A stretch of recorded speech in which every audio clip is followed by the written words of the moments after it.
Welcome, everyone. I'm Mike Huntington, treasurer of, secretary of One Payer States, and I work with PNHP also in Oregon, and Healthcare for All Oregon, and a local group, Mid-Valley Healthcare Advocates. We're glad you could all join us. I know many of you have been to Cuba and understand much of what we'll be talking about. Chuck and I will be doing most of the presentation, and then ask for comments from others of you who have traveled with us. So how might we benefit from knowing more about Cuba? How good or bad is healthcare in Cuba? Well, answer right away. We were so impressed with how much Cuba does with so few resources. There's one family doctor for every 4 or 5 blocks, and that's about 1,000 citizens. And based on firsthand observations and those who have worked with Cuban doctors, we're impressed with their level of training and their level of compassion. We did visit the Cuban Medical School, the ELAM, which is the largest medical school in the world, and it's trained over 30,000 doctors since 2005. So briefly, our takeaway lessons from the Cubans is, number one, they have a strong sense of why and how to achieve the common good. That's probably the most impressive part of what we learned there. They show resilience, ingenuity, and good humor, despite the deprivation and hardship that they face. They suffer from and do not deserve the US blockade of Cuba. It's a relic of the Cold War, which ostensibly ended in 1991. Number four, they have created and have sustained a good healthcare system and medical outreach to the world in spite of the blockade and being relatively isolated economically. So I'm going to share some slides now.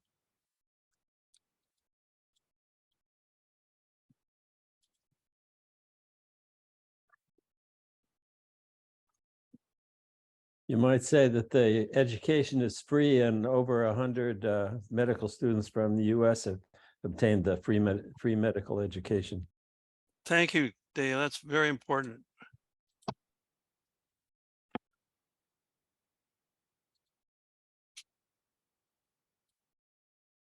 Can you see the slides?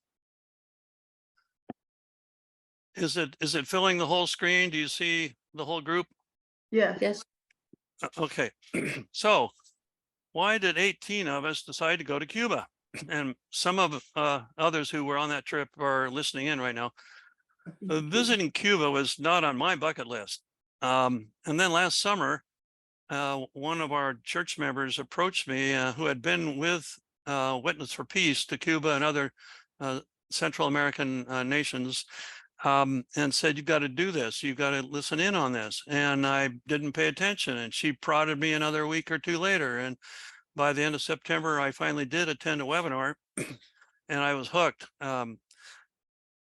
There were other activists, social justice activists going. The leader of our trip was this lady, Lynn, and she's from Minnesota.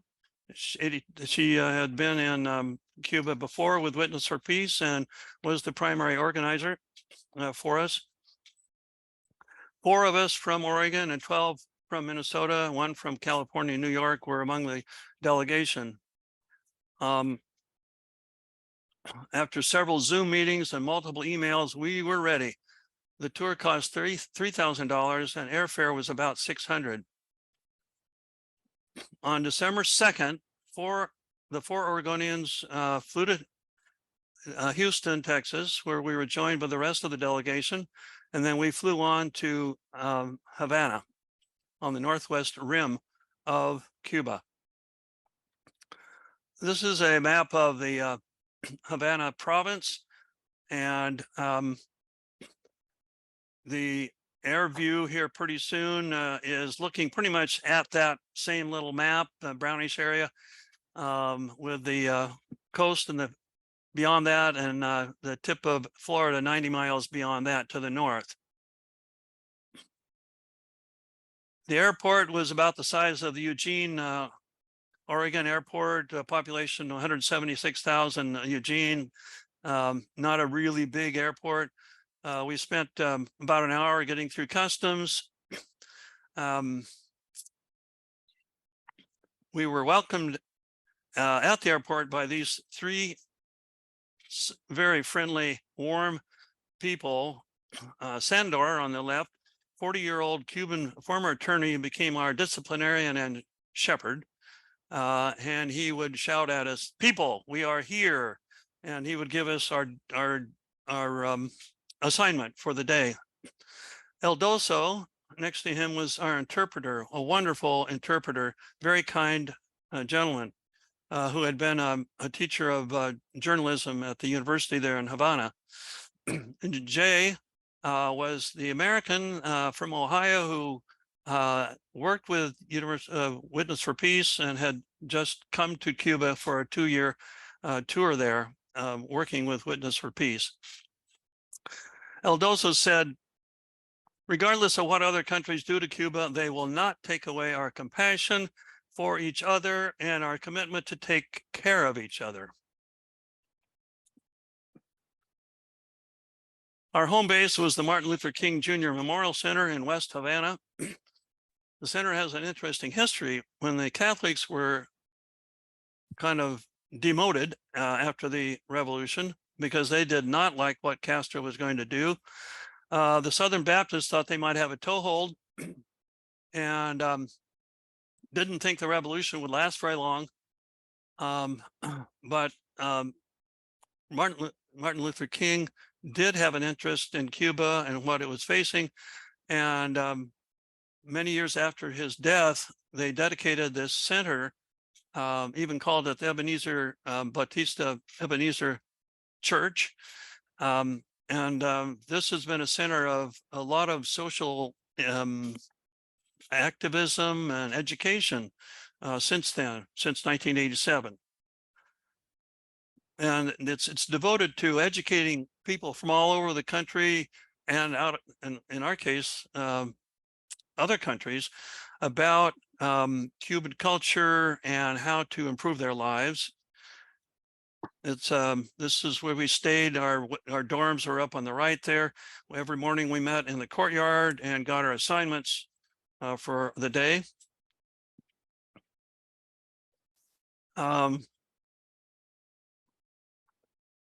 So this is an ecumenical cultural center.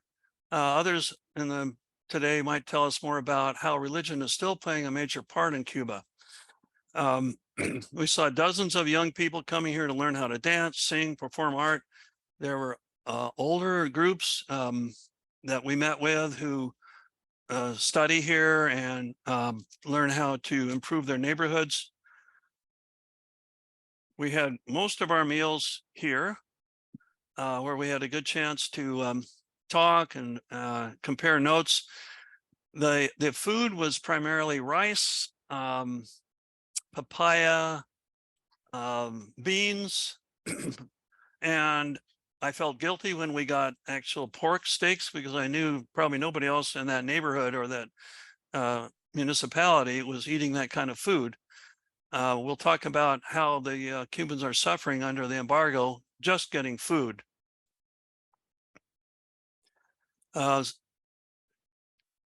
This is a group of older folks who have a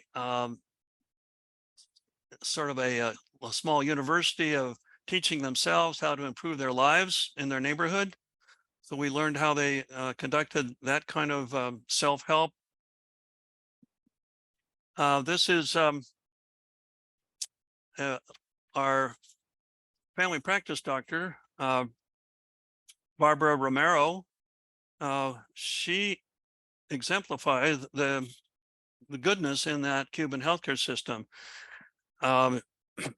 She's about 65 years old, and you can see gets to use a cane to get around. She lives in an apartment above the clinic, an unassuming looking house in the neighborhood. The nurse lives in the same area, in the same room or the same building. Patients can come here anytime without appointment. They may have to wait, but most of the time they probably don't. She's not only the doctor for these 1,000 people, she's their confessor and in some ways their priest. She knows the families. She knows their pets. They even do pet immunizations if they feel that that's important to the health of the families that she's seeing. Average salary for primary care doctors is $20,000 US dollars. On the other hand, they have their housing and their transportation provided and don't have to pay off medical debt. Some of them do extra jobs to supplement their income. So I would encourage you to look at a 2012 PBS NewsHour video on the healthcare in Cuba. The other advantage is, of course, is that when they sit across from the patient, they don't have to worry. They don't have to suffer the moral injury of knowing what the patient should get for care and then having to find out that the insurance will not pay for it. We visited the medical school. This is the Latino Americana Medicina, also known as ELAM, E-L-A-M. The students are here, as I mentioned, can become doctors in Cuba, or in many cases, they go to other nations, especially to parts of those nations that are underserved. Either doctors don't want to go there, or there's they're very remote and there are no doctors. So Fidel Castro, when he was in that little motorboat from Mexico to the southern tip of Cuba in 1957, had this to say, as you can read there, how he values the importance of healthcare for the people. And that was one of his principal goals in the revolution, is to establish universal healthcare and a much better educational system. There was high level of illiteracy before the revolution, and now there's a very high level of literacy there. He realized that Cuba's long history of dedicating its arable land to monocrops of cane sugar, tobacco, and coffee was degrading the soil and making it hard for Cuba to produce its own food. And that the monocrops could not be counted on as reliable trade exports, as they found out in 1989 when the Soviet bloc collapsed. Suddenly, their trading partners and therefore their source of food disappeared. So as I mentioned, since 2005, over 30,000 graduates from 35 countries.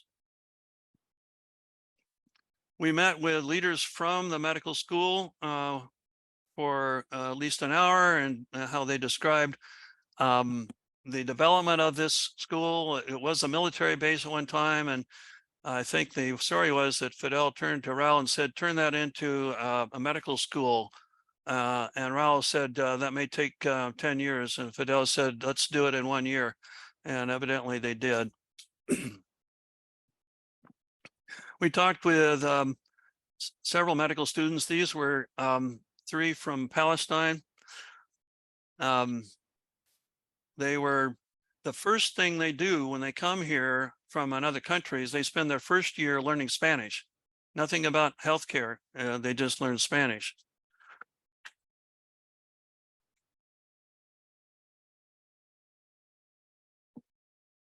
So as you can see here, the upkeep of the buildings is not good, and you can understand why. With the blockade, they can't get the supplies, and this is just the tip of the iceberg. They can't get food. It's a they are food insecure here, with 80% of their food having to be imported. They are medicines insecure. They do make their own vaccines and some of their own medications, but things that we take for granted that we buy off the shelf in pharmacies, they don't have. So this is causing death, suffering, a lot of stress. So just in summary of my little section here, I'd like to show you what El Doso says. The Bible says to feed the hungry, clothe the poor. It doesn't say to starve the communists. This was from the founder of Pastors for Peace. And I'll ask others to comment on really how communist is this society? Does it fit the image of the communism that we feared 60 years ago? So what can you do? Well, one thing is you can talk with your neighbors, your legislators, your newspapers, to tell people what you are learning about Cuba, and do a lot of reading on your own. And I will forward other documents to you after this meeting that will help in that. Another thing we can do is what I'm showing here is something called one-click politics. And I'm not able to send this to you tonight, but I will in the next few days. That will give you a very quick and easy way to send this message to your two representatives, your two senators and your representatives, and also the president and vice president, to please end this blockade. I think there's some hope. While we were there in Cuba on December 9th, there was a delegation of 3 representatives, including Mark Pocan, I think of, where is he, Wisconsin, Michigan, who met with the Cuban leadership to start to open up our relationship again. And I think we've heard a few hints from Biden also. We got a strong recommendation from the Mexican president with his meeting with Biden to be kinder to the Central and South America and Caribbean nations. So I'll turn this over to Chuck for further comments. Thanks, Mike. That was brilliant. Thank you for doing that, putting that all together. I think I've got a little bit of noise in the background. Do people hear that heater in the background? Is that bothersome? Nope. It's okay. Okay, cool. Nope. So I guess I would start by, welcoming everyone and thanking you all for taking an interest in this topic. And thank our travel comrades from Minnesota, here in Oregon, New York, Pennsylvania. Just thrilled to have met so many wonderful people and to have begun developing what I hope to be and intend to be lasting relationships. My approach to the trip was that this was on my bucket list. This is a place that I've always wanted to go, always wanted to venture to Cuba. And this was really the first open opportunity that I had. And so I pounced on it when Mike brought it to my attention. And this comes out of a real fascination and interest in Central and Latin America and the Caribbean. Early on in college, I picked up a book by Walter Lefebvre called Inevitable Revolutions, and it was a great primer for understanding how sideways relationship the U.S. has had with our brothers and sisters to the south. As many of you know, this history dates back to colonial times, late colonial times in the early republic, where the United States really viewed Cuba as well as other parts of Latin America as our backyard.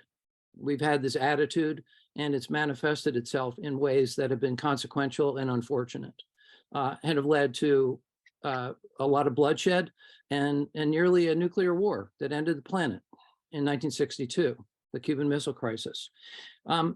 It's out of that interest also that when I went back to graduate school, I studied history and politics when I was an undergrad. When I went back to graduate school, I decided to do diplomatic history.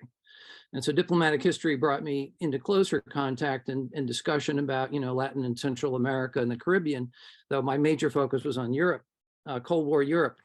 But I connect now much more. My major topic was actually Berlin, The international occupation in Berlin at the end of the World War II was my major topic. But of course, when that event was going on in 1961, the fear was that there would be nuclear war in Central Europe at that time. And of course, the place where it came closest to occurring was around Cuba, over bad misunderstandings, lack of effort on the part of the United States to understand Castro and why he had led this revolution, this successful revolution. Going back to the origins for Cuba, for many people, was a Spanish colony from the time that Columbus landed in the New World and introduced us to white supremacy and colonial empire. 1492 to 1898, right, is that period.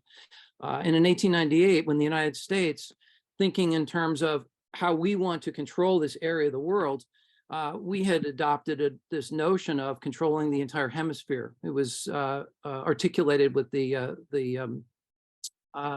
Monroe Doctrine, which was written by John Quincy Adams, then Secretary of State to Monroe in 1823. We didn't really have direct control over Latin America at that time. We depended entirely on the British, who had nearly defeated us twice in the first Revolutionary War, which people are most familiar with, but also the Second Revolutionary War of 1812 to 1815. That was the Second Revolutionary War. But it was that reliance on the British that allowed us to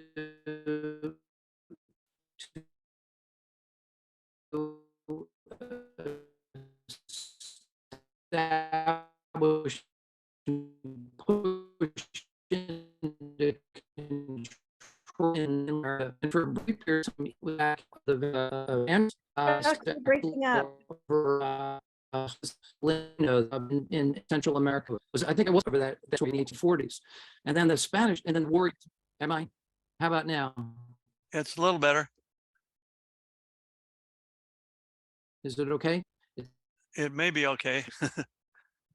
And maybe seems if a okay few right more now. people turned off their video or their screens, then it might help with the bandwidth. Well, especially if you're not needing to share your screen, Chuck, having you turn off your video might be the biggest impact. Okay. All right. I will do. How is that? Is that better? I think so. Okay, all right, I'll roll this way then. So just to fast forward here to this background in America, the United States, and our attitude toward Latin, Central America, and the Caribbean.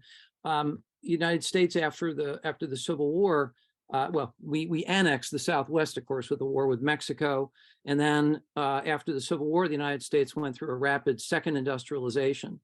And that rapid industrialization made the United States a global industrial and global economic power, really, for the first time.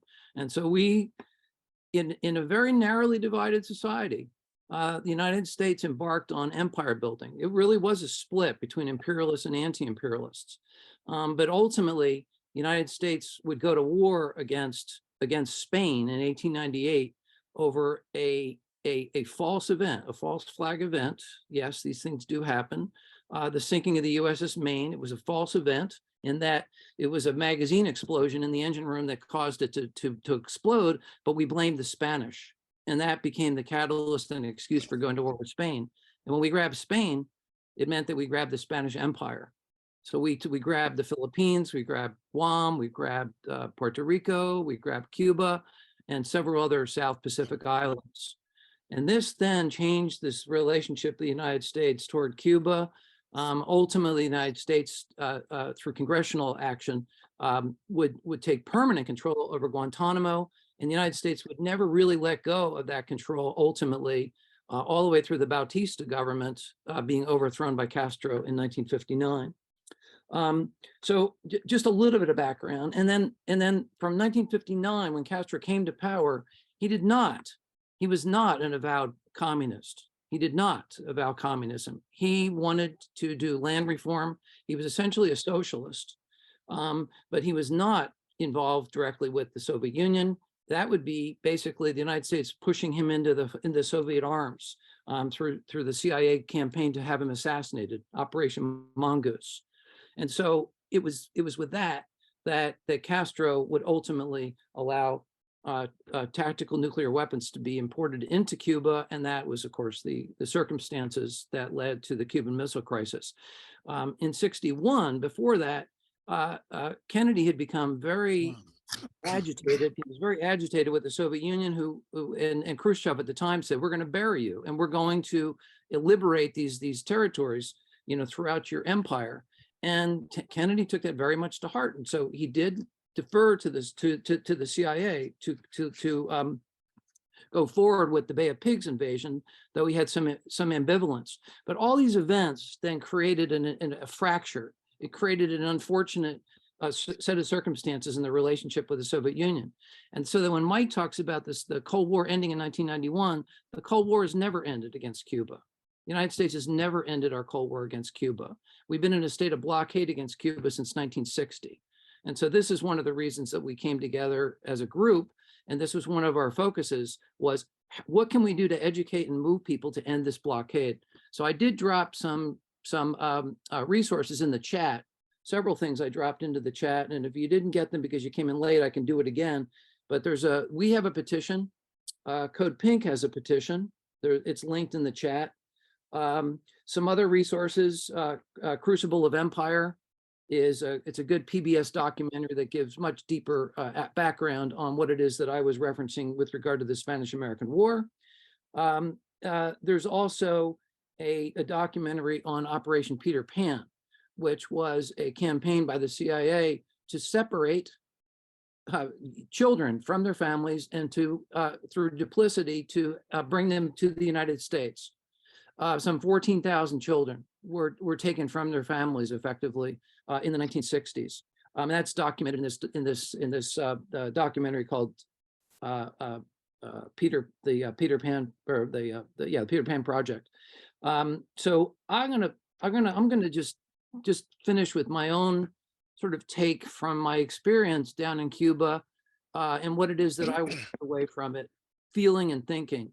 When I first arrived, and I think my travel mates will remember this, I said that, that when over the last 5 years, I've gone through kind of a personal transformation, and this has helped to accelerate that transformation, this trip to Cuba.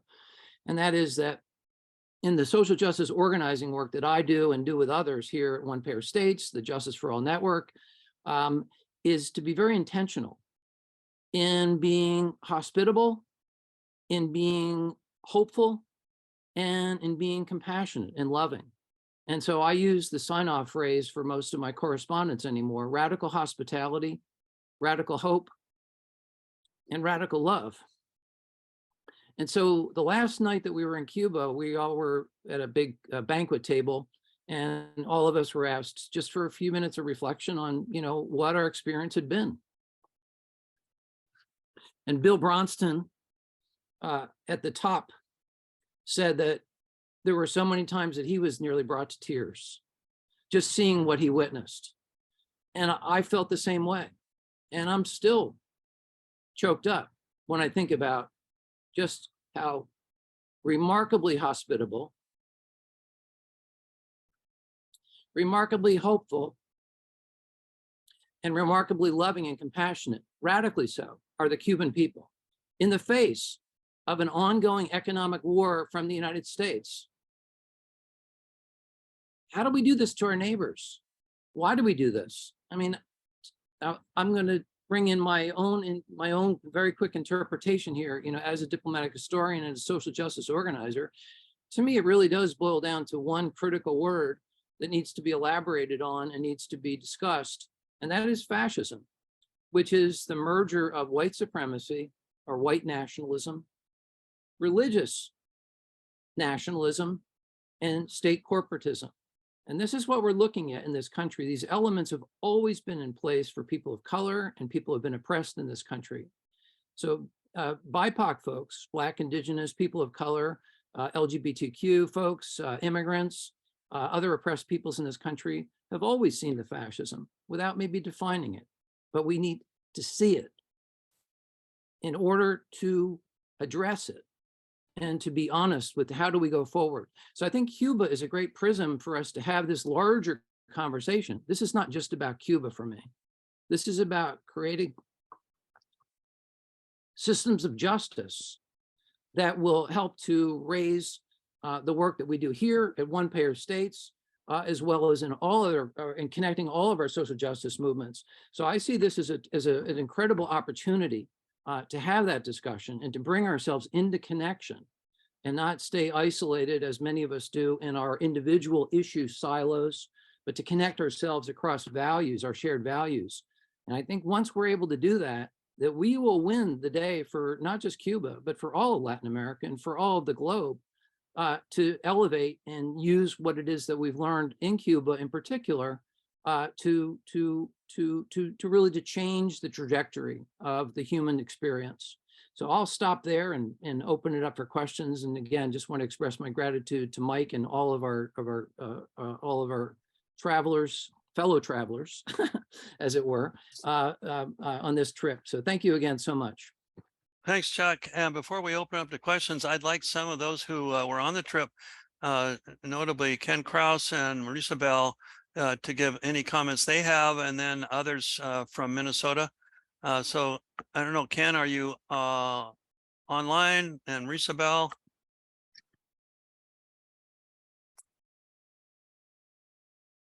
Oh, thank you very much for your presentation.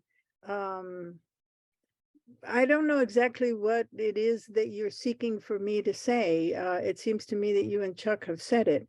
There was something that I didn't understand. In the chat, it says there are 22 medical schools in Cuba. ILAM has no Cuban students.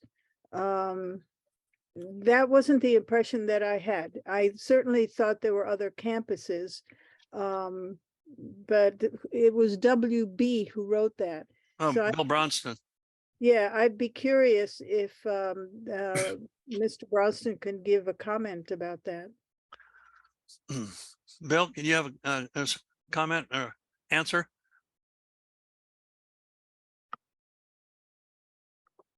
While Bill is logging on, Ken Kraus, are you online too? Yeah, I'm here. Okay. Any comments you want to make? I'm on. Well, Ken's talking. We'll get back to you, Bill. Oh, okay. I might just make a few comments on sort of the other focus of the trip, which was caring for the land. We did meet with people that were involved in agriculture and environmental matters. We kind of saw sort of the ancient system. We visited a coffee plantation at one point, which is really interesting to see how things were done centuries ago. And we made another trip to an organic farm where they showed us a lot of the things they're doing, practices that are in line with the best advice we have here as far as how to farm sustainably. And then we heard a really informative lecture by a person talking about the move toward permaculture. And it was interesting that historically there hasn't been a real strong tie to the land. The indigenous people that did live there were hunters and gatherers. They weren't farmers. And people for a long time didn't own their own land. Most of the 70% of the land, I think, was in production for monoculture crops used for export. So this has been an ongoing effort to move people toward a more sustainable agriculture. They've got some very ambitious goals, but there's also a lot of challenges in doing that. One key for them is to have production be community-based. So that you can produce food in an urban setting. People get together and each person has a small area and they grow their food and they pool their resources. So some very creative ways that they're trying to get to a more sustainable food future. So I just thought I'd add that as one of the. Mike? Yeah, Yeah, I would just elevate what Ken is saying here, and that is to say that that the Cubans are very attentive to the social determinants of health. They're concerned about housing, they're concerned about food, and they address things in remarkably creative ways given limited resources. And that's, I think, the work that we're doing here is we need to connect health justice with healthcare justice. And I think that's an important piece of the Cuban puzzle that needs to be understood. So thanks, Ken. Appreciate that. Marissa Bell, do you have any other comments before we move on? Only that Ken said, well, the native people were the Taínos. They were all killed. And the other people who farmed the land obviously didn't own it. They were slaves. And that had been true for always. The land had been used and it had been worked by slaves, but it had been owned by the Spaniards who controlled everything. I think that's important to mention, the reality of that. I agree with Chuck that those things that influence health are all of them are being addressed by the Cuban population. And I think that's why they're having such good results.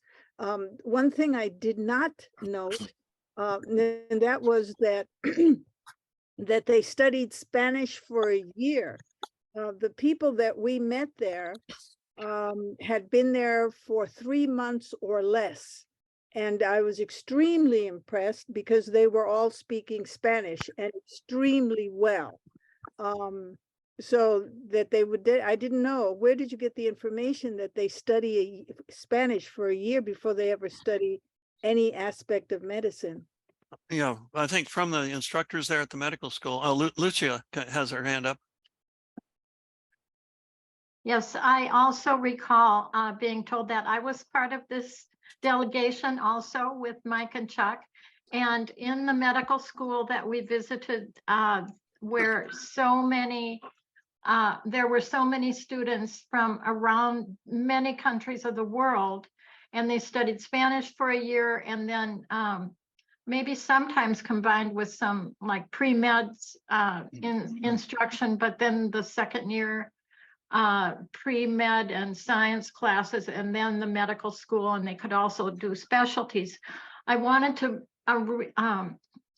make a point of saying that in addition to the 3 Palestinian young men who we saw in the photo that you had, we did meet 3 medical students from the United States. And all of the students in that school that was educating students from other countries, those students were expected to go back to their own homelands and practice there. And the education was not, there was not a charge to them, not a financial charge. Some of them certainly were making some donations, but as was true of all education through high school, college, graduate level education, and medical school for Cuban people was without cost to the students or their families, as long as they could maintain their status in the school and their educational system. It was free to them. Thanks, Lucia, for that clarification. And Bill, there was a question about the number of medical schools. Can you elaborate? Let me just say that to explain an experience, the Cuban society is so alien to everything that we understand and intuitively have internalized that it's mind-boggling. And you just have to trust those of you on this call that are there because we share a common agenda for single payer healthcare and just social justice in this country, you're just gonna have to trust those of us that have been there and that are describing this, and to try and organize and set up a trip for yourself to see that for at least 10 days there. So ELAM is an international medical school that has no Cuban students. They are all 100% scholarshiped by the Cuban people from all over the world in order to return back to their countries. And they're trained there based on the notion of service to the people at the most intimate and gentle way. The Cubans export somewhere between 3,000 and 6,000 doctors every single year back into the world in order to care for people. And the propaganda that is absolutely avalanched on us by our society to alienate our thinking about Cuba is absolutely grievous. The issue here is for us to figure out how to use what we see in Cuba that might be able to be insinuated into our strategy for universal health care in this country. That's the challenge right now. One, to end the embargo, and secondly, to radically expand our understanding of a healthcare model in the United States. And that work has been done for over a year by 40 colleagues from around the country.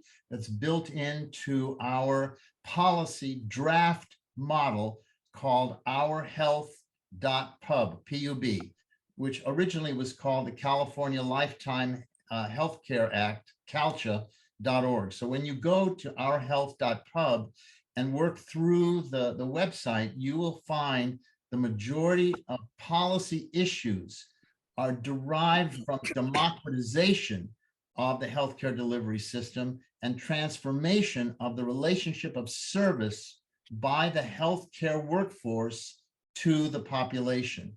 The Cubans own their healthcare system. It is a healthcare system, not a medical system, and is completely integrated. The Minister of Health is automatically the Vice President of the National People's Assembly. The Minister of the Provincial Medical Community is automatically the Vice President of the Provincial People's Assembly, and so forth, all the way down the line. The country is organized to be massively decentralized and massively democratized, which is hard to even imagine in our understanding of what's going on in this country. So I think that it's crucially important to, first of all, understand that the work that Mike and Chuck and the other members of the delegation, are challenged with is to somehow get people to begin to rethink and expand our notion of single payer, which is radically deficient and focused entirely on economic transformation of the delivery system here without looking at the cultural foundation that has to be also radically transformed, all detailed in ourhealth.pub. Thank you. Thank you, Bill. That was wonderful. Mike? Go ahead, Chuck. Yeah, I'm sorry, but Anna Laura's iPad, they've had their hand up for a while. Yeah, that's what I was going to say, Betty. Yes. And there's a couple of questions in the chat that we should probably tackle too. Go ahead, Anna Laura. Oh, it's my husband, Dr. Butler, has a question. Question. Go ahead. Do you think that the changes you're proposing should be started state by state or through the Congress? Both. Both, but should it be simultaneous or should it start in a progressive state? Everywhere. We don't have the luxury to go one state at a time or one nation at a time. We have to organize where we can organize and build constituency where we can build constituency. This will never pass through an elected legislature in the United States. We're going to have direct vote, and there's going to have to be propositions that are going to drive this thing home, which means that it's going to be all the money in the world leveled against all the people that we can mobilize in order to demand this transformation, this social transformation and democratization of healthcare. I asked that question because the state of Virginia has a tax credit for charity care for doctors, dentists, and lawyers. And if other states were to adopt such an idea, then the notion of helping other people would be circulated all across our country, and the Congress might pay attention. so, yeah, can I say something? I don't even Go know ahead. how to say this. The gentleman who just spoke before, I think you're WB. Yes, Bill Yeah. Bryanston. I'm in Okay. I'm in California. Okay, yeah, so since I came back from Cuba, I've been asked to, my goodness, for those people that are curious, what was it like and so on and so forth.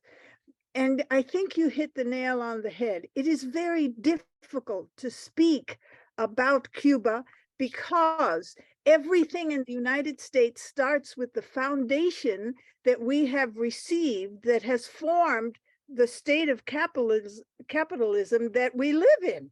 We don't Exactly. have any concept of doing good. It is Right. not what we should do. It is a nice thing that we do at Christmas or something like that, but it is not how the state functions. So people sit there somewhat aghast of what I'm saying because they don't know, they don't understand what this is, what we're talking about.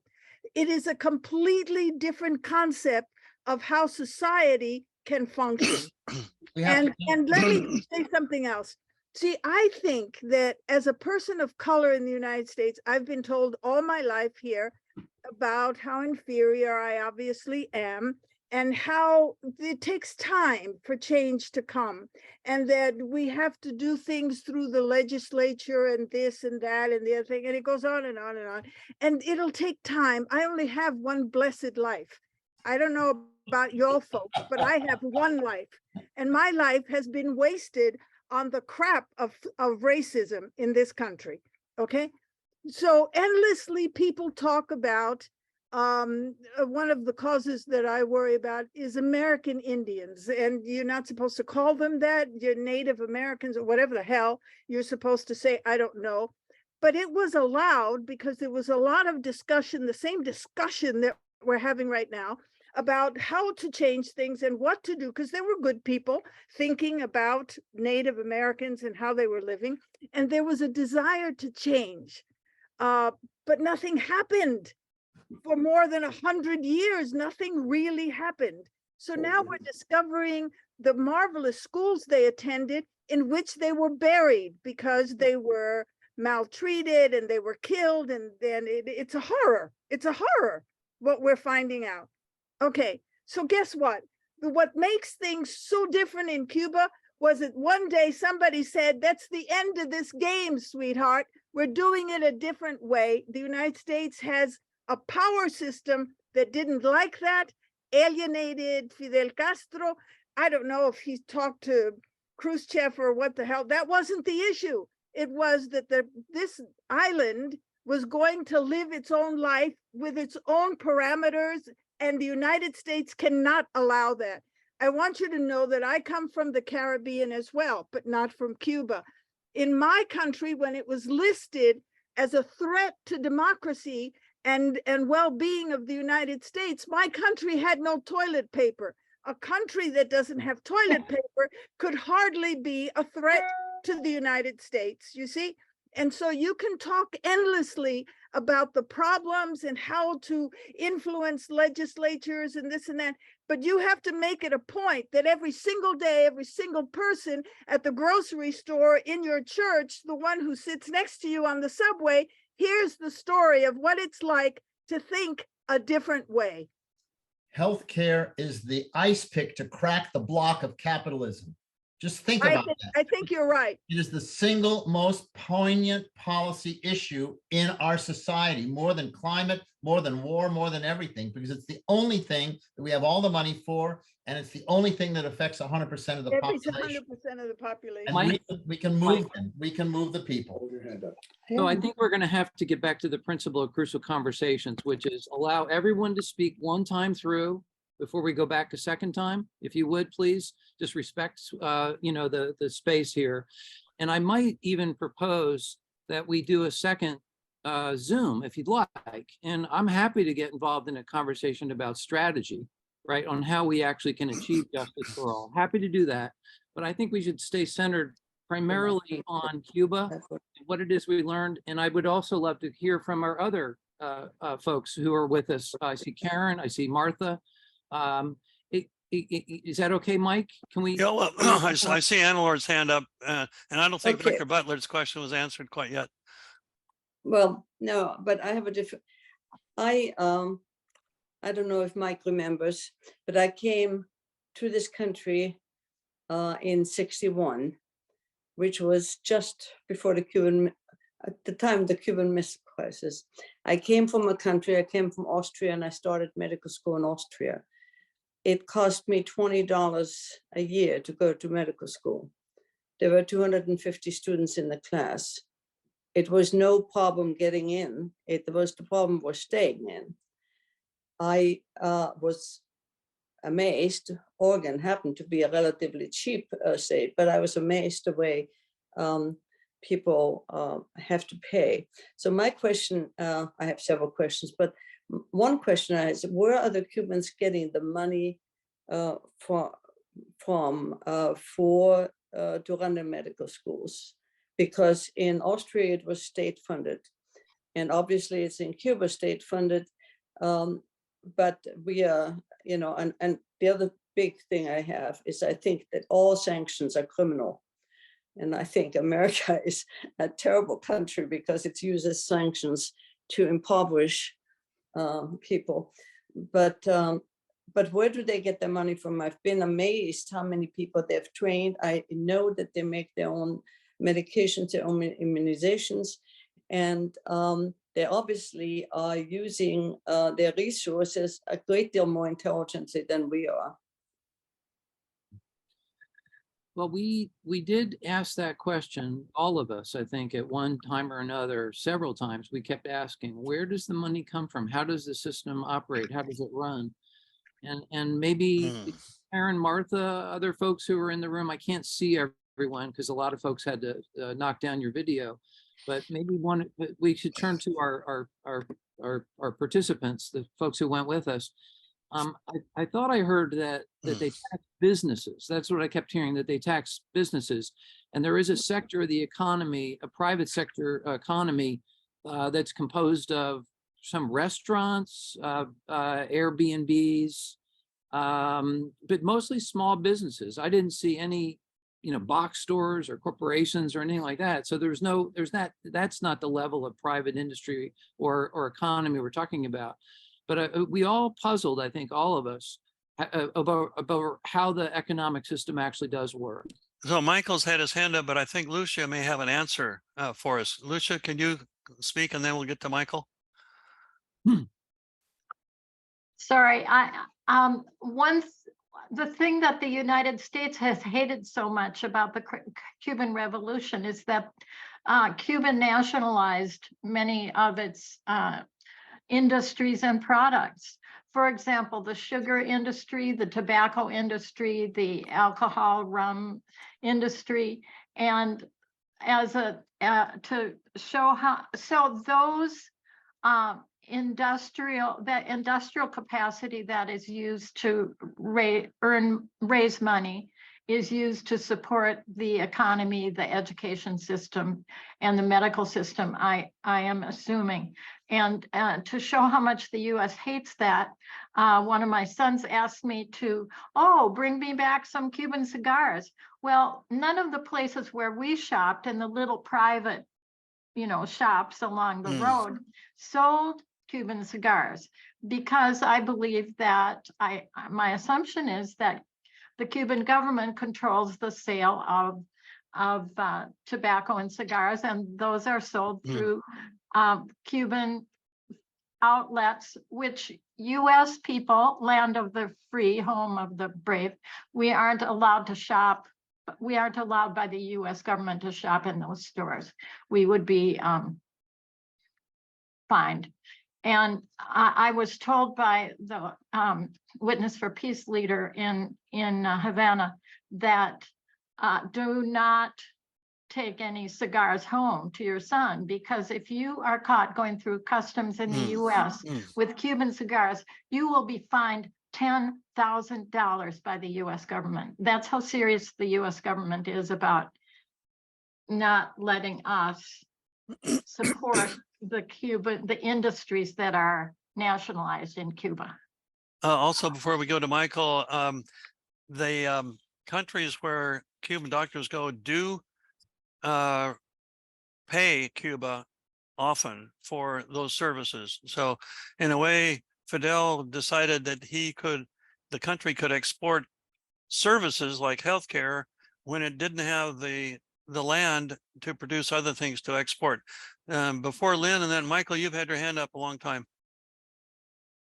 So given your guys' trip to Cuba, I was very curious to know, did a lot of Cuban students, Cuban doctors ever inquire that why America is the only advanced country advanced country that doesn't have universal health care? Did you get any like inquiries from them? And did you also did you guys also wonder like how can we emulate the Cuban model given the difference in demographics, culture, and language? Lynn, you might be in a position to answer some of those questions. No? You're muted. I was going to talk more about economics, so I'll let somebody else go who wants to respond to Michael. I think what we got was sympathy. They felt sorry for us. They really did. They were actually kind of appalled at a certain level, but they didn't. They actually love the American people. I mean, they don't have a beef with us. They have a beef with the U.S. government, which is at war with them. But as far as the healthcare system, yeah, they just think it's really tragic what we have to endure here. Does that cover it? And Let's see. I'll Karen just say, yeah, they also know that we're not a democracy. They know that we are controlled by the industries and by the capitalistic system. So I think they just know, of course, as do most of us, where that problem lies. Yeah. So Lynn, you're up. Well, the other piece of the economics, we did it's hard to wrap our capitalistic heads. We've been influenced in the way we see things, but tourism is a big part of their economy now. And that's why they're particularly hurt now because of COVID. They lost a lot of tourism from Europe and Canada. And they're just coming out of that. And so they do have these nationalized businesses like Lucia said, and then there are small businesses. They've eased up on small business, small B&Bs and restaurants, and they do tax the small enterprises, so they get money from that. But that we as US citizens are forbidden really to be tourists there because our government doesn't want us to be spending money having fun as a tourist. We had fun, but it wasn't the fun they think. So we are required to be there on a learning endeavor or a research endeavor. We have to qualify for a non-tourist reason for being there. But there are Europeans there. It's just the US people that are forbidden to go. So they do have some flow of money. I was going to respond a little bit to what Karen said about the democracy part. We learned about the family code, which was recently passed in just this past fall. And it was like a 5-year process of reinventing their social structure, really. It was changing their constitution to modernize and to bring into new concepts to their family structure and how families are supported and so forth. And part of it came around with LGBT issues, elder issues, care for children, assuring the solidity of a family. And that new code went through, I think, 25 different versions from the bottom up. People filled out survey after survey about what they wanted addressed in their new family structure. And then it would go through on the grassroots level, move up to the regional level, their regional government, and then on to the national level that then would be sent back down, would be then rebuilt, that code, and then the code went back down to the people and they processed again from the bottom up. We have no system like that. We can't even get rid of Citizens United. We can't even get a equal rights amendment going. We have such a clunky system. They really reinvented their constitution in about 5 years and liberalized it in far beyond what we have. So we do have myths that we have been fed about Cuba, and there's a lot more good news there than there is bad news. Yeah, just to follow up on Lynn's comment, we had a talk from an attorney who was part of that process of reinventing the family code, and he made this comment. He said the government cannot legislate affection, but the government can legislate conditions in which affection can flourish. That means you have healthcare, you have education, you have housing. That's the underpinning of allowing affection to grow and flourish and create healthy families. Yeah, I think Ruth had her hand up, Mike.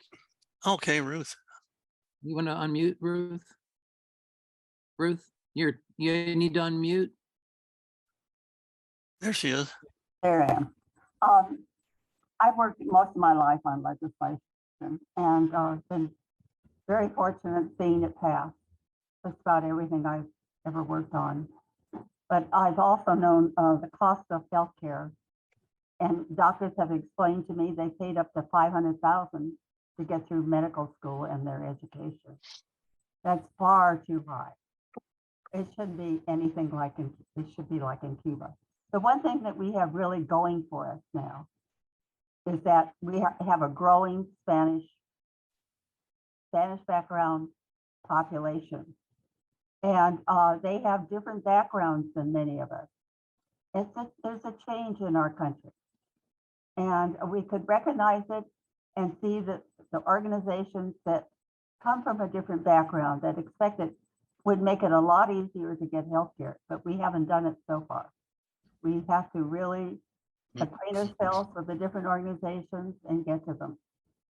Getting laws passed, you have to really think about where you're going to give it, who you're giving it to, and what's going to make it most acceptable by the community.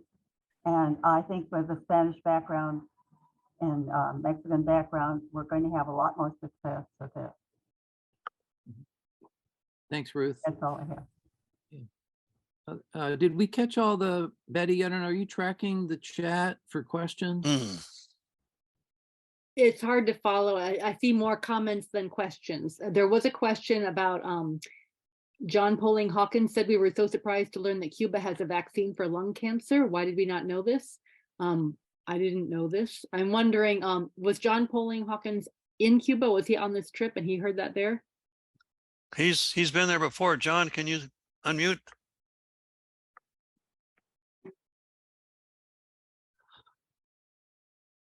John Hawkins, can you unmute? Yep, Yeah. we're here. Yes, we went to Cuba in 2017 because we figured we'd better get there, you know, with the election. So we already had our tickets reserved, of course, and as has been mentioned, you had to go under the guise of education, etc. But when we were just on a walking tour one day in Old Havana, and we went into a pharmacy, and our guide mentioned to us at that time that they have a 10-year vaccine for lung cancer, and that just amazed me. I had no idea about that. And of course, I guess we wouldn't hear about that in our country, would we? But I just wondered if other folks had heard that also. We heard about it while we were there in Cuba in December. We heard about it and it was discussed.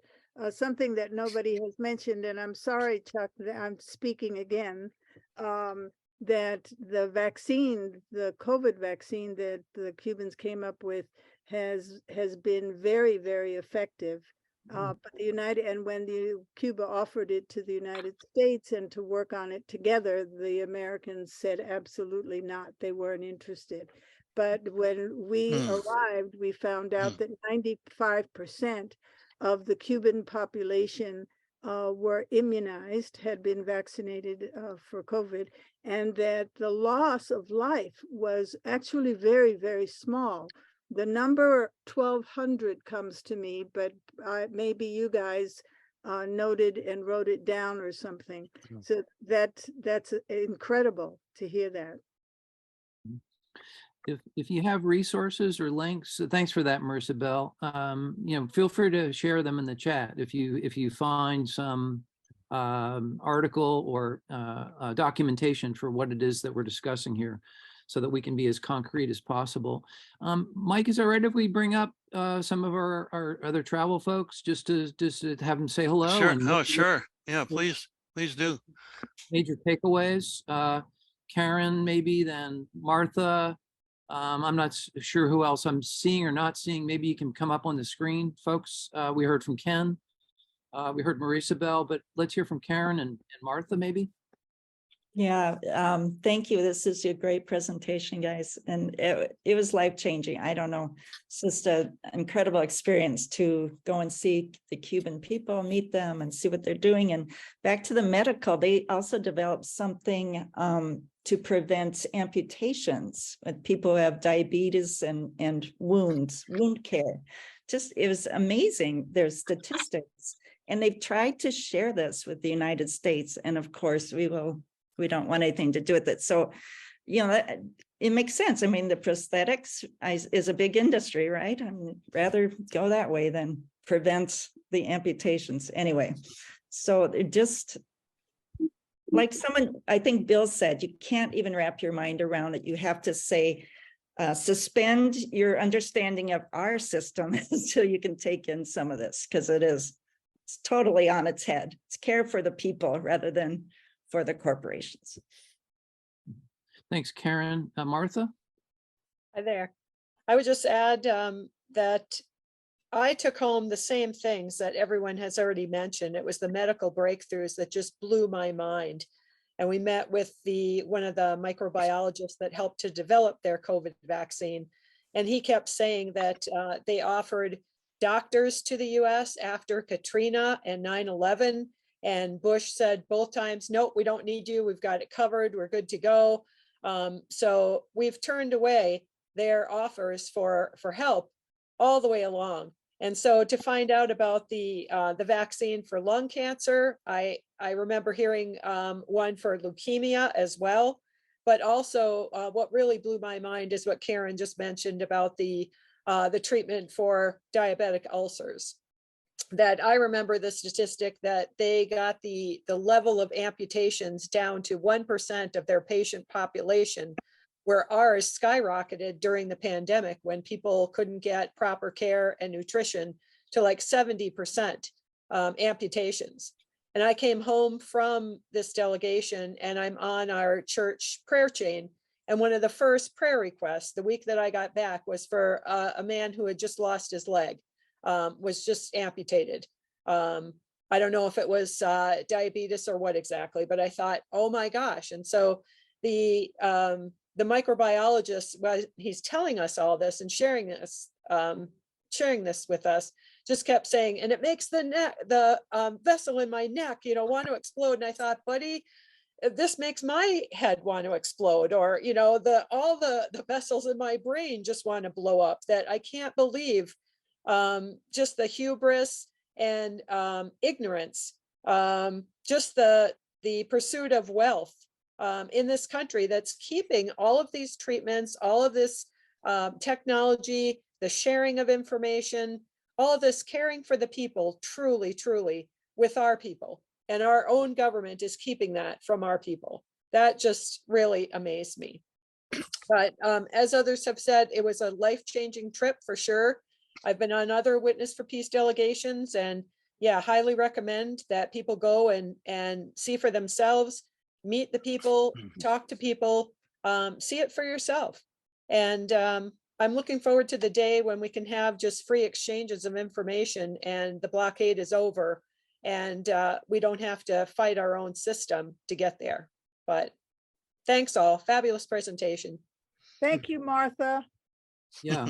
Thanks, Martha. Let's see. I see Pam Pam, do you want to say anything? And Nancy, I think I saw in the chat or in the participant box. Pam? Hi, I was also on this delegation, and I just really appreciate your very succinct and organized presentation, Mike and Chuck. I agree with what everyone is saying. I think that the emphasis there is on the care. What we saw, and I cannot verify if this is typical, is the equipment that we witnessed and just the facilities seemed like out of the 40s or 50s.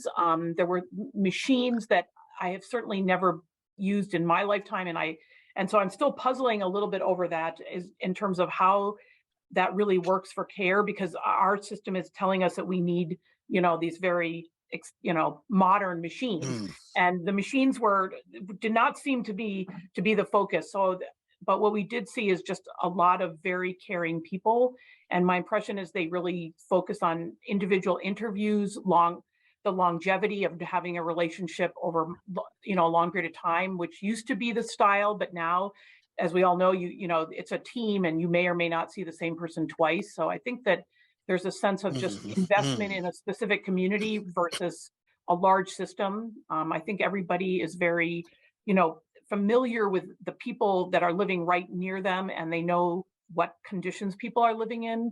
So I think that those are some of the things that really stood out for me, is just the folk. It's old fashioned. It's an old fashioned system of care that's very focused on the patient and the relationship between the patient and the provider.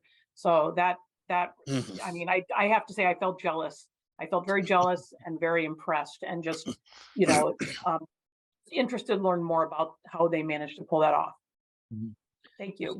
Thanks, Pam. Let's see, other folks from the trip want to jump up? Nancy? You're muted, I think. Nancy, The yeah. list just goes on of the places we visited, like the maternity hospital, where people who are at high risk can come and stay there and get treatment every day and get classes. Nothing like it here that's free of charge for these women. And the school for children with special abilities, and that there was a dentist and a psychologist and, all kinds of healthcare people. And not only did the students receive care, but their families received care and the neighborhood received care.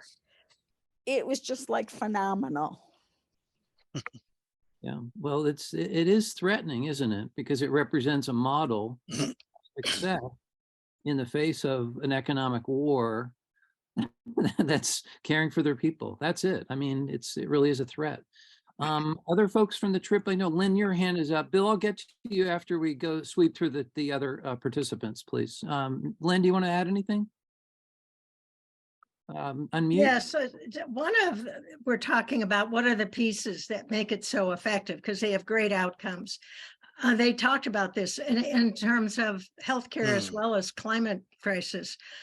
Prevention is the bottom line of what they do. They prevent things from becoming a crisis.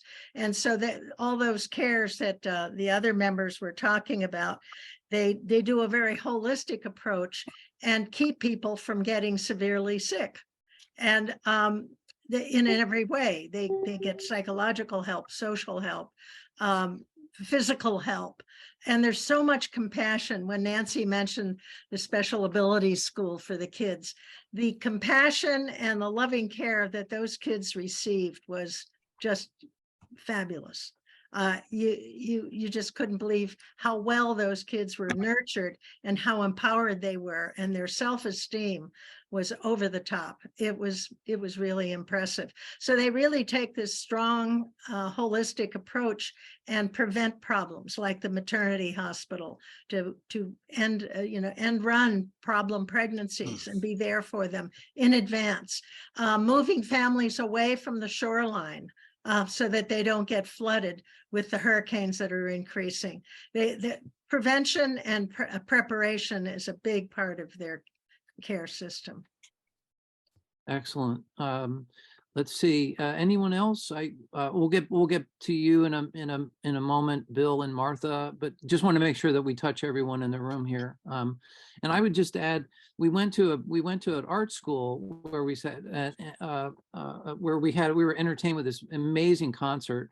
And then Marisa Bell had this fabulous discussion with these students after most of us had departed. And it was just very touching.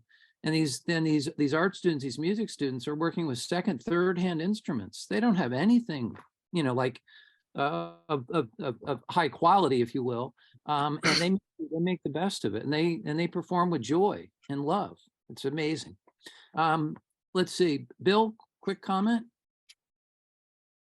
I just think that it's critical that we convert this conversation into thinking about how we continue it and how we can use this experience, because I've been to innumerable meetings like this where people are just blown away and then nothing happens and there's no application of the experience. We've been working for 40 or 50 years to establish single payer in this country. We need to have an influence on the Poor People's Campaign, on Public Citizen, on social service works, and invite them into meaningful long-term exchanges that get converted into political action here. If we let this go, the trip will be wasted, notwithstanding that each of you that have gone is profoundly moved, as anybody who's been to Cuba is profoundly moved. But we have to do something about it and stop talking about how wonderful it is and figure out how to apply it. I can't urge you enough to start looking at ourhealth.pub as a concrete written policy draft model in order to begin to confront all the single payer organizations in the country that are still working on a 40-year-old model that does not change the cultural foundation of healthcare delivery. We do not have a healthcare system in America. We have a medical wealth transfer system, and we should not call what we live with healthcare. It's not healthcare. Cuba has healthcare, and all the things that everybody is describing is an example of the profundity of the integration of that attitude in the hearts of the people, in the souls of the people. So how do we keep this going? I'd like people to start talking about what we do with this experience so that it doesn't evaporate. Could you repeat that? Our health? Ourhealth.pub, P-U-B, stands for public. Ourhealth.pub. Drop a link in the chat. That would be helpful, Bill, right? Sure. I put it in earlier, but I'll do it again. I'm doing the same thing. And then by all means, let's figure out, let's start getting comments from the crowd here. Where do we go with this conversation? How do we not let it evaporate? Well, everyone's invited for our upcoming conference of February 18th. And it'll be the third in a series. We're doing these quarterly, One Pair States, Justice for All. And it's an opportunity to build out on the strategy that we're developing, which again, as I commented at the top, is intentional in connecting all of our social justice movement campaigns. We're too isolated. We have to connect with one another. And the theme of this next one is interspirituality and justice for all, which is to say that we want people from faith communities, non-faith communities, people who are agnostic, atheists, doesn't matter. We want you to bring your spiritual selves to a conversation about how we build relationships, how we better understand our political system and how we can actually recapture it, and how we can connect to people around the world in a way that becomes so meaningful, as is the case here with Cuba. So, Bill, we're doing things, as you know, and I just invite people to come to that event. I put 2 links in the chat, onepairstates.org, justiceforall.global. You can register for that conference then and there. And at One Pair States, we have work groups. We're organized in work groups. So people who are interested not only in healthcare, but health issues. And I'm talking about housing. We're talking about food, all these different questions are welcome to participate. We have a policy work group. We have an education and advocacy work group. We have outreach work group, organization development, legislation, and so forth. So reach out to Mike and or myself. You've got our email addresses if you're interested in getting involved at that level, because we're going to continue working with groups like Code Pink, who are all in with the fight to end the blockade, but also to end this war in Ukraine and stop the self-destruction of the human condition right now. So there's a lot that you can do, believe me. So thanks for that, Bill, that encouragement. Martha. Martha, Yep. I just wanted to say that I've been asked to give presentations on our delegation to several different groups, mostly science-based groups, and just doing my little person-to-person quick elevator speech as people are asking me about, well, what was your trip like in Cuba? And talking to a veterinarian that's one of our animal health specialists with our Department of Natural Resources, and she's worked all over the world, and just explaining to her that not only do they treat all the people mentally, physically, emotionally, that's part of the care. You start with the family practitioner, but they take care of all of your needs. But as someone mentioned, they also will study your environment, including if you have any pets, and they'll treat the pets for, vaccinate them for everything too, because you're living in the same environment with them. And like she said it, they actually get it. They get it. They're taking care of people instead of trying to make profit off of healthcare. And so, yeah, it's a completely foreign concept to most of us in this country, but other people get it. And I think lots of our colleagues understand as well. So the more we can spread the word and as Bill said, just bring in lots of other like-minded folks. That's the way to do this, and just continue the conversation. But I intend to reach out to everybody I come in contact with, and just talking to the neighbor lady at the bottom of the driveway one day. And she's excited to hear one of our presentations, if we can do that locally. And everybody is interested, and they realize that we've been just sold a bill of goods and just fed a bunch of propaganda over our lives, and that we are the aggressor and we are the empire that needs to be taken down a peg or 10. So thanks, Martha. Mike, you want to sort of wind this down? I think we should respect people's time. We're coming down to the bottom of the half hour, and if folks want to hang around longer, you're welcome to, but I think, for the sake of staying with the program, let's wind this down. But we can wind it up in terms of staying connected, and folks, please come to our third in a series of, we call it intergenerational social justice summits. That's what they are, intergenerational social justice summits, which connect ourselves intersectionally, which means connecting all of our issues. And we do cross race, cross class, cross gender, geography, and so forth, is that we, again, intentionally need to connect ourselves.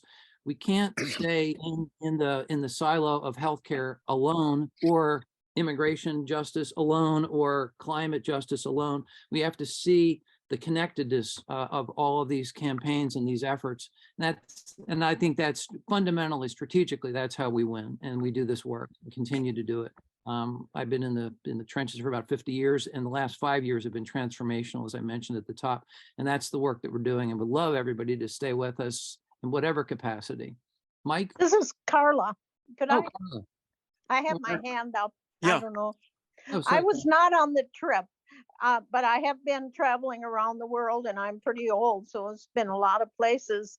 But the Nice. real good question is what you said, what do we do from here?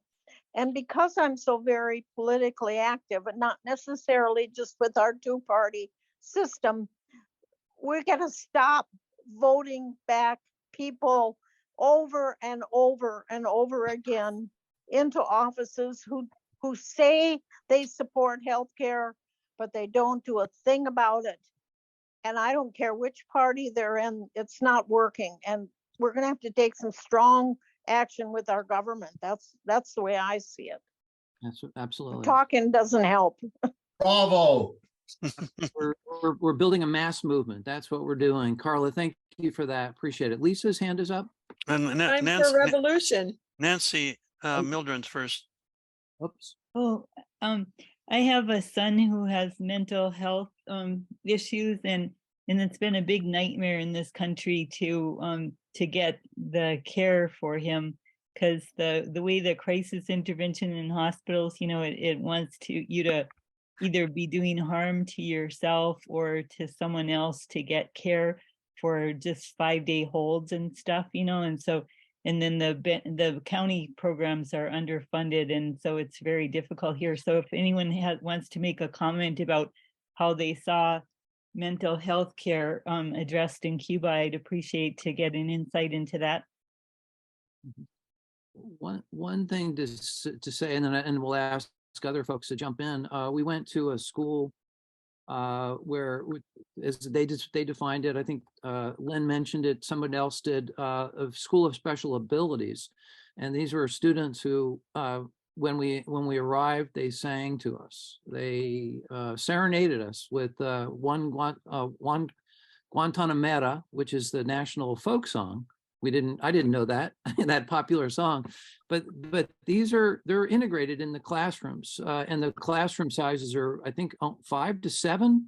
And then there's a teacher and an assistant, and whether the abilities of the student are identified in terms of mental, physical, or some other challenge, they all work and study together. They're all integrated, so they're all seen as able. I mean, that's one of the prejudices in our society, right? Ableism that really holds us back. And we need to understand that we have got to see each other as co-equals, regardless of what your condition is. Bill, let me see if other folks from the delegation have anything to add, and then we'll bring it back to you. Something that's notable of what happened at that school is that the director of the school spoke to us at length, and she said that, of course, there's a desire for these children who have, disabilities, that they be able to function well. It's important for them to dress themselves and so on and so forth. But she said it's more important, and has been my goal since I came to the school, that these children realize that they are our community and that they are loved and that they are part of us. They're not different in any way. They're part of us. And she said this over and over again. Because I speak Spanish, heard her in Spanish, and then I heard the translation in English, and I corrected whatever translation things that were going on. So I actually heard everything at least twice. But she emphasized very strongly that these children needed to know that they're just part of the community, that that's very important, that they're not a special part, that they are simply part. Another thing is that while the group, I misbehave, and as Chuck pointed out, I speak when I shouldn't, so on and so forth. So when the group was doing things, and I would move on because I speak the language, and I also have an almost Cuban accent, although I'm not Cuban. I went to classrooms and walked in and invited myself into these classrooms. Something that's very important to note about the schools that we attended is that on the walls of these schools, in several places, in each room, there was sort of cartoonish sort of drawing of children embracing each other. The children were racially different, and it said on the top, "We are Cuba." And the children see this all the time. And I think that might, for the average person in the United States, be insignificant. It was important to me that these children look at cartoons that show a Black child and a white child embracing each other, and that it says, "We are Cuba." Thanks, Marisa Bell. Yeah, and we heard from one person after another, especially the medical folks. They said, when somebody comes into our facility, we don't see race. We don't see race. We just see a person who needs help. Let's see. Anybody else want to add to that from the delegation? Okay, Bill and Nancy, did you get what you were looking for, Nancy? We'll hear from Bill. What are your thoughts? Oh, Lucia. Lucia? Lucia, you're about muted. the mental health care. And that is that we were told, and in fact, I looked and looked, homeless people, there are not homeless people in Havana, throughout Cuba, we were told. And we were told that if someone, because people live predominantly, and it's the cultural norm to live in family systems that are multi-generational. And if there's someone in a household that's having a mental health history or issues that make them impossible to live in that household, and the family kind of kicks them out so they would be homeless, or if people have a drug or alcohol addiction that would cause them to be homeless, the medical system, the healthcare system, I should say, locates those people and treats the mental health issues or the addiction issues, rather than incarcerating or, leaving them on the streets. They look for the root causes and they deal with those. And so there certainly is healthcare for people with mental illness or mental health crises and mental health issues. Yeah. Thanks, Lucia. Yeah.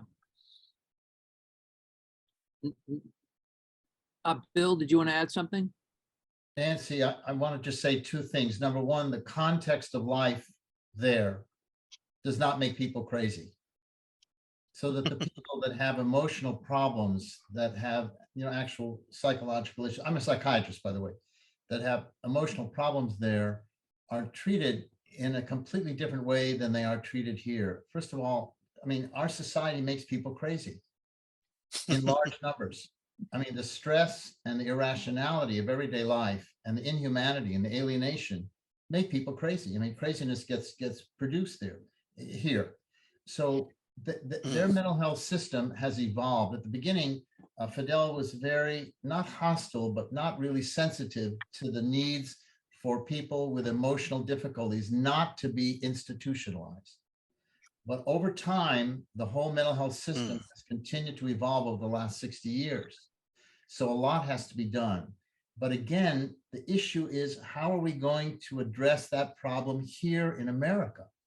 The American Public Health Association has a major set of caucuses around mental health services, and work has been done to bring the APHA. I'm working on a project right now to invite the past presidents of the American Public Health Association to visit Cuba in partnership with top mass organization leaders like Bob Wiseman from Public Citizen and the people from Social Security Works and the Poor People's Campaign, William Barber and so forth, to send a model delegation that has two objectives. One, to address the embargo and the terrorist designation.